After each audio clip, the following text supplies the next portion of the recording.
दुर्गा सप्तशती पाठ दूसरा अध्याय। देवताओं ने तेज से देवी का प्रादुर्भाव और महिषासुर की सेना का वध। महिषासुर महर्षि मेधा बोले, प्राचीन काल में देवताओं और असुरों में पूरे 100 वर्ष तक घोर युद्ध हुआ था और देवराज इंद्र देवताओं के नायक थे। इस युद्ध में देवताओं की सेना परास्त हो गई थी और इस प्रकार संपूर्ण देवताओं को जीत महिषासुर इंद्र बन बैठा था। युद्ध के पश्चात हारे हुए देवता प्रजापति श्री ब्रह्मा को साथ लेकर उस स्थान पर पहुँचे जहाँ पर कि भगवान शंकर विराजमान थे। देवताओं ने अपनी हार का सारा वृत्तांत भगवान श्री विष्णु और शंकर जी से कह सुनाया। वह कहने लगे, हे प्रभु, महिषासुर सूर्य, चंद्रमा, इंद्र, अग्नि, वायु, यम, वरुण तथा अन्य देवताओं के सब अधिकार छीनकर सबका अधिष्ठाता स्वयं बन बैठा है। उसने समस्त देवताओं को स्वर्ग से निकाल दिया है। वह मनुष्यों की तरह पृथ्वी पर विचर रहे हैं। दैत्यों की सारी करतूत हमने आपको सुना दी है और आपकी शरण में इसलिए आए हैं कि आप उनके वध का उपाय सोचें। देवताओं की बातें सुनकर भगवान श्री विष्णु और शंकर जी को दैत्यों पर बहुत गुस्सा आया। उनकी भौवें तन गई और आंखें लाल हो गई।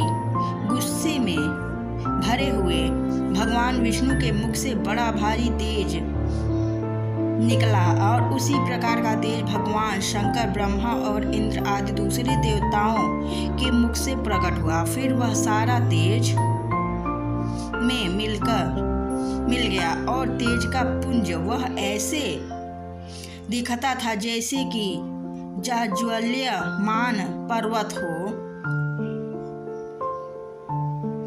देवताओं ने देखा कि उस पर्वत की ज्वाला चारों ओर फैली हुई थी और देवताओं के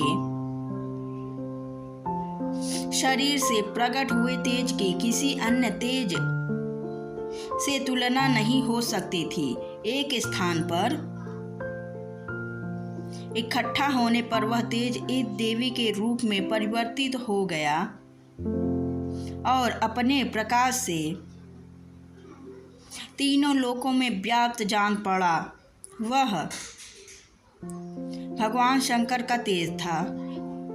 उससे देवी का मुख प्रकट हुआ। यमराज के तेज से उनके सिर के बाल बने। भगवान श्री विष्णु के तेज उनकी भुजाएं बनी। चंद्रमा के तेज से दोनों स्तन और इंद्र के तेज से जंघा तथा पिंडली बनी और पृथ्वी के तेज से नितंब बना। ब्रह्मा के तेज से दोनों चरण और सूर्य के तेज से उनकी उंगलियां पैदा हुई।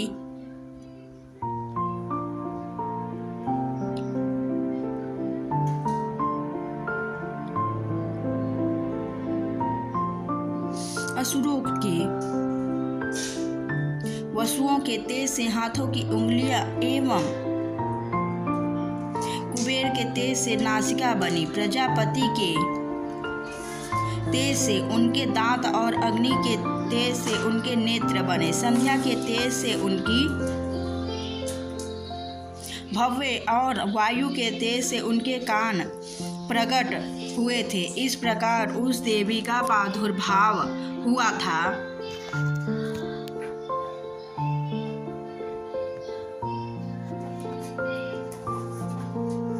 महिषासुर से पराजित देवता उस देवी को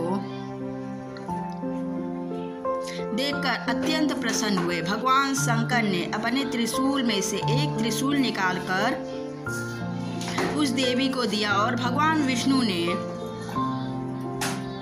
अपने चक्र में से एक चक्र निकालकर उस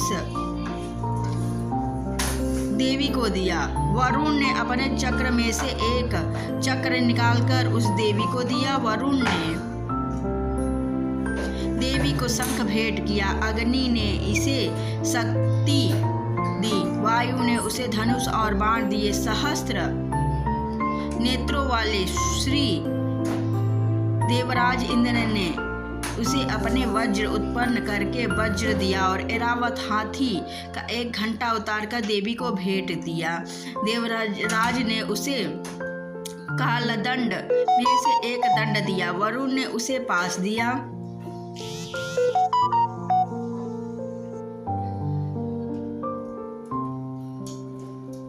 प्रजापति ने उस देवी को स्फटिक की माला और ब्रह्मा जी ने उसे कलदंड कमंडलू दिया। सूर्य ने देवी के समस्त रोमों में अपनी किरण का तेज भर दिया। काल ने उसे चमकती हुई ढाल और तलवार दी और उज्जवल हार और दिव्य वस्त्र उसे भेंट किए और इनके साथ ही उसने दिव्य चूड़ामणि दी।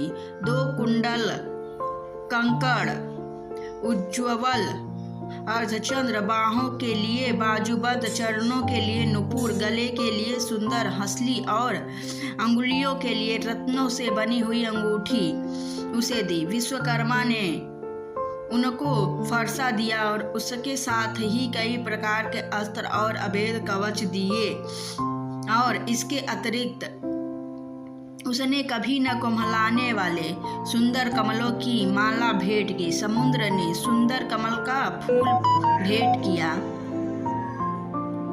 हिमालय ने सवारी के लिए सिंह और तरह तरह के रत्न देवी को भेंट किए। यक्षराज कुबेर ने मधु से भरा हुआ पात्र और शेषनाग ने उन्हें बहुमूल्य मणियों से विभूषित नागहार भेंट किया। इसी तरह दूसरे देवताओं ने भी उसे आभूषण और अस्त्र देकर उनका सम्मान किया। इसके पश्चात देवी ने उच्च स्वर में गर्जना की।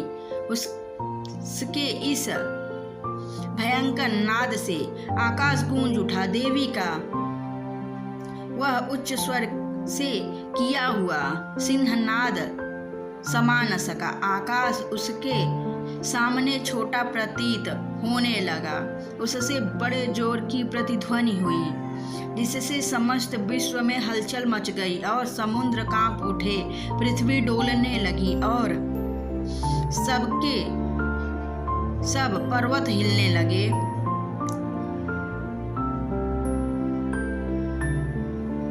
देवताओं ने उस समय प्रसन्न हो सिंहवाहिनी जगतमयी देवी से कहा, देवी तुम्हारी जय हो। इसके साथ महर्षियों ने भक्ति भाव से विनम्र होकर उनकी स्तुति की। संपूर्ण त्रिलोकी को शोक नमग्न देखकर दैत्यगण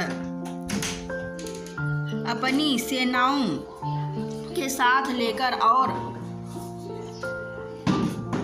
हाथियां आदि सजाकर उठ खड़े हुए। महिषासुर ने क्रोध की कोई सीमा नहीं थी। उसने क्रोध में भरकर कहा, यह सब क्या उत्पन्न है। फिर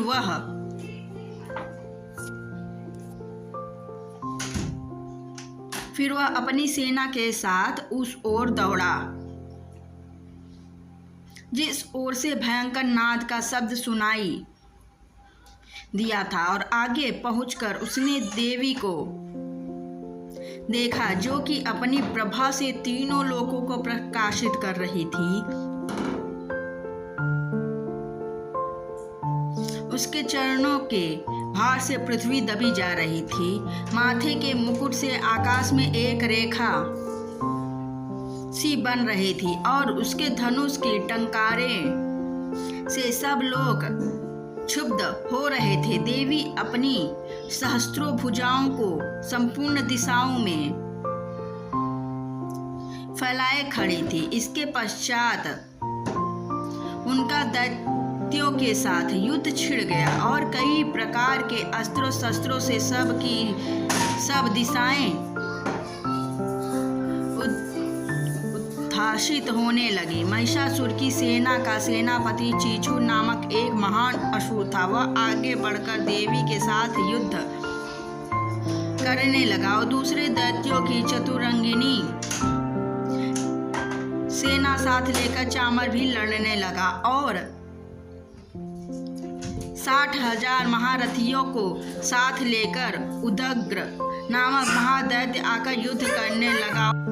60,000 महारथियों को साथ लेकर उदग्र नामक महादैत्य आकर युद्ध करने लगा और महाहनु नामक असुर 1 करोड़ रथियों के लेकर असीलोमा नाम असुर 5 करोड़ सैनिकों को साथ लेकर युद्ध करने लगा। युद्ध में आ डटा। विडाल नामक असुर 1 करोड़ रथियों सहित लड़ने को तैयार था। इस सब के अतिरिक्त और भी हजारों असुर हाथी और घोड़े साथ लेकर लड़ने लगे और इन सबके पश्चात महिषासुर करोड़ों रथों, हाथियों और घोड़ों सहित वहां आकर देवी के साथ लड़ने लगा। सभी असुर तोमर, भिंडीपाल, शक्ति, मूसल, खड्गों, फरसों, पट्टियों के साथ रणभूमि में देवी के साथ युद्ध करने लगे। कई शक्तियां फेंकने लगी और कई अन्य अस्त्र शस्त्रादि। इनके पश्चात सबके सब दैत्य अपनी अपनी तलवारों हाथों में लेकर देवी की ओर दौड़े और उसे मार डालने का उद्योग करने लगे। मगर देवी क्रोध में भरकर खेल में उनके सब अस्त्रों शस्त्रों को काट दिया। इसके पश्चात ऋषियों और देवताओं ने देवी की स्तुति आरंभ कर दी और वह प्रसन्न होकर असुरों के शरीरों पर अस्त्र शस्त्रों की वर्षा करती रही।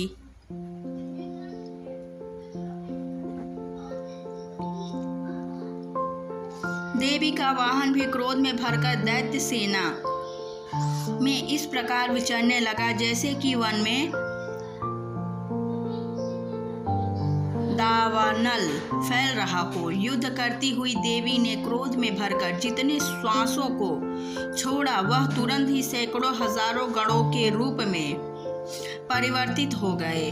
फरसे, भिंडीपाल,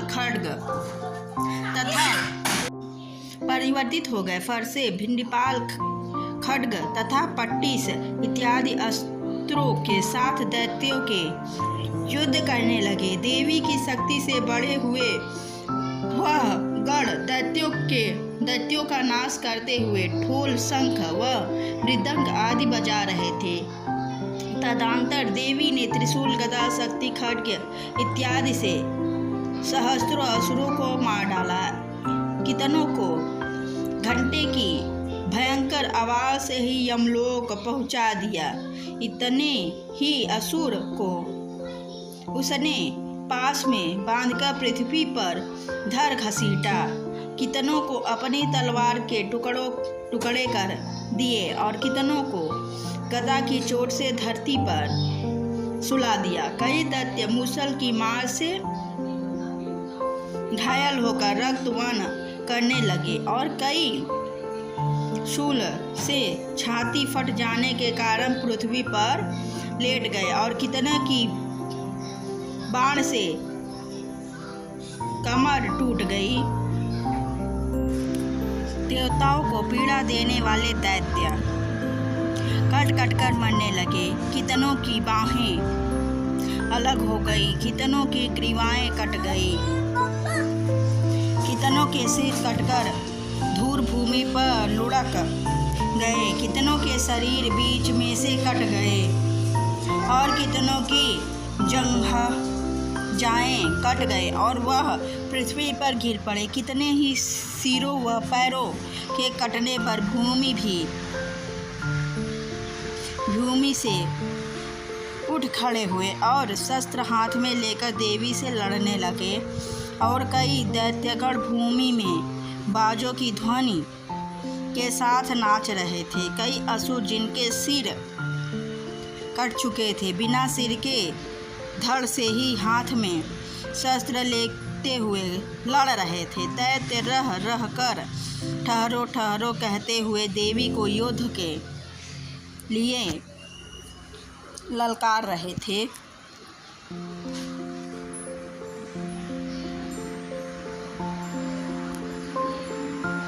जहाँ पर यह घोर संग्राम हुआ था वहाँ की भूमि रथ, हाथी, घोड़े और असुरों की लाशों से भर गई थी और असुर सेना के बीच में रक्तपात होने के कारण रुधिर की नदी बह रही थी। इस तरह देवी ने असुरों की विशाल सेना को क्षण भर में इस तरह से नष्ट कर डाला जैसे तृण काष्ठ के बड़े समूह को अग्नि नष्ट कर डालती है, और देवी का सिंह भी गर्दन के बालों को हिलाता